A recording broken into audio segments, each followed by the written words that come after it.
নীলফামারীতে সোনালী ব্যাংকের একটি উপশাখায় নিরাপত্তা কর্মীকে মারধর করে আগুন দিয়েছে দুর্বৃত্তরা।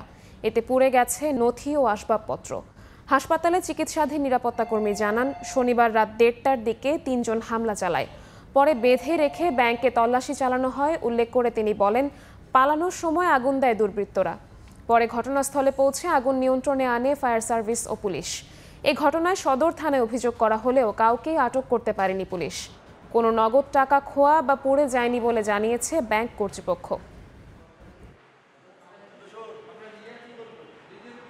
বিভিন্ন রকম ভয়ভীতি দেখে, বলতে যে লকারের চাবি দিয়ে একদম মারি ফেলাবো।